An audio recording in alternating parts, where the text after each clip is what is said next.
Ready. Play. Speaking of other players, I think we should move on to one of the other stories from Miami. It's kind of inevitable because whenever she plays, she always starts a conversation.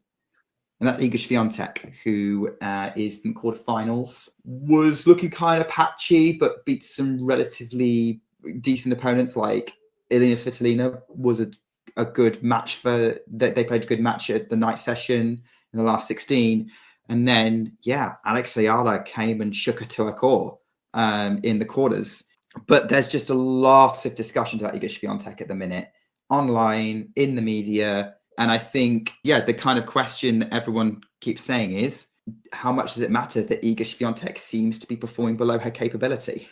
Yeah, I mean, I think this is such a tough a tough one to I'd say like break down because here we are, we're in, our last hardcourt event with all of, the expectations for Ika. She moves into the clay season, not only expectations, but pressure and as you talked about, Nick, like the people, the outsiders, the media who push that on her, especially after making the coaching change, looking to improve on quicker surfaces. That was kind of the main, goal as she joined with Wim. But, now that's come and gone. I thought she was playing a good match, as you said. The match against Svitolina, I was actually at that match and Oh, thoroughly cool. enjoyed it. It was a great ball striking.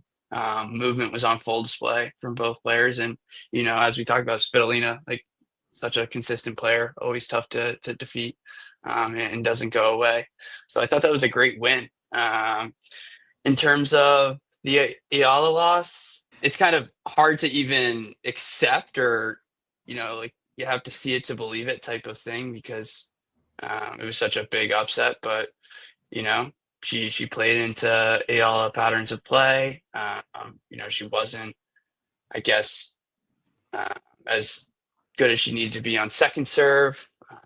She fired a bunch of winners, but at times just wasn't able to hold her serve. That was I guess the Mm. biggest thing for me is she held twice in that match. So that Ayala was was something all that over was the return. worrisome. Yeah, Ayala was all over the returns. I know she was really stepping in. She kind of Garcia'd Iga, really. This took her apart in the same way as Garcia did a few years ago, or threatened to a couple of times since. And yeah, I think Iga will learn from that. She'll know what to expect next time.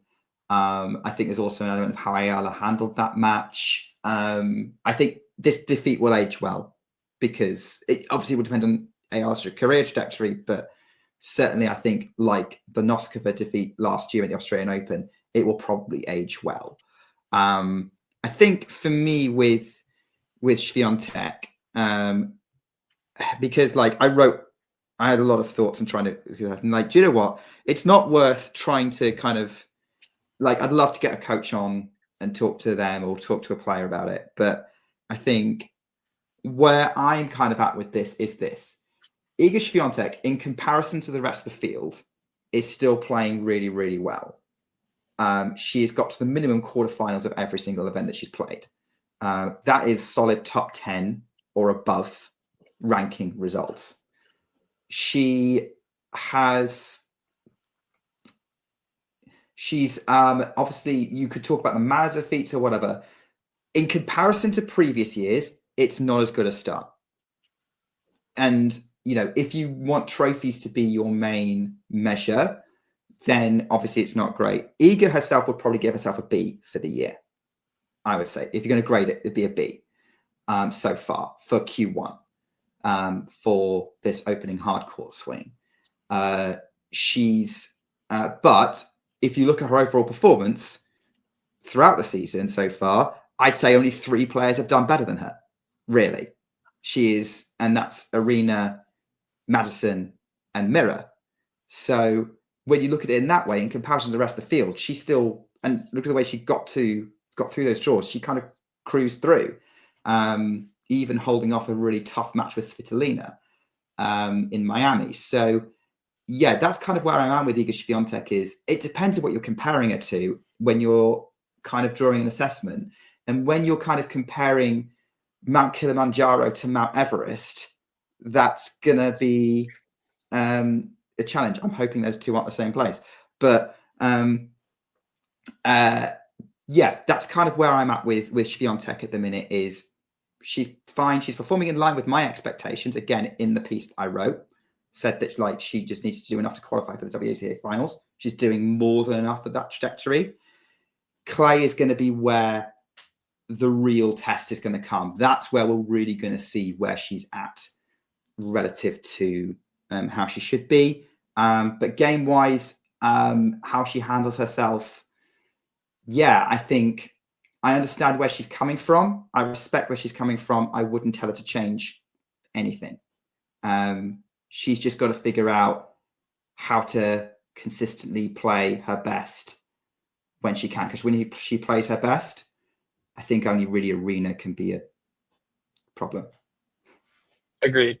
Agreed. And I'll just do a quick little summary there. I think we kind of know what level we're going to get from Iga. It's a true kind of baseline, and it really only can get better, not much worse. And I feel like you just have to, tip your cap to some of these players in terms of, Maddie Keys and Dreva, who just, peaked really well and played some big moments really well, and that resulted in big results.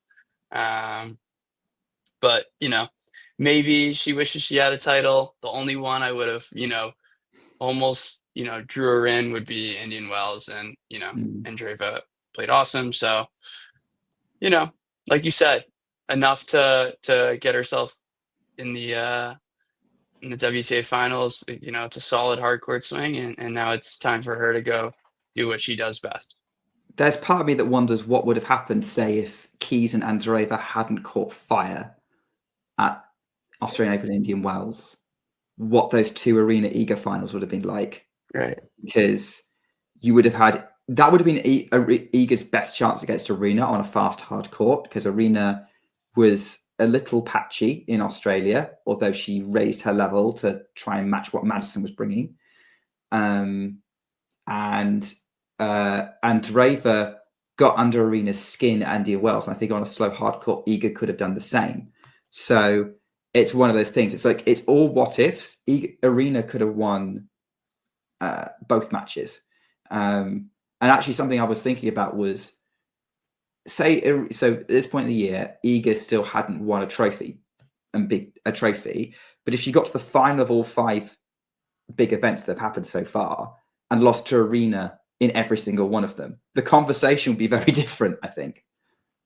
You're right. You're right. I mean, that's where it's like on a quick hard court, I do give this slight edge to Sabalenka. That's me putting my analysis cap on as opposed to, who I would really like to see coming through. But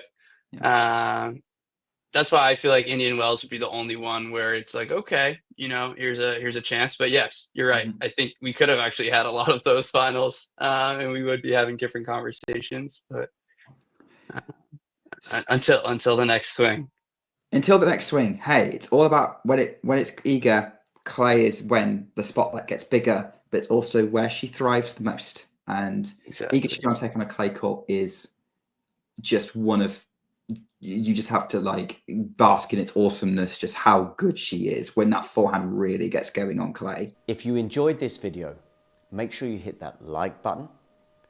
Don't forget to subscribe and click that notification bell so you don't miss out on all things tennis.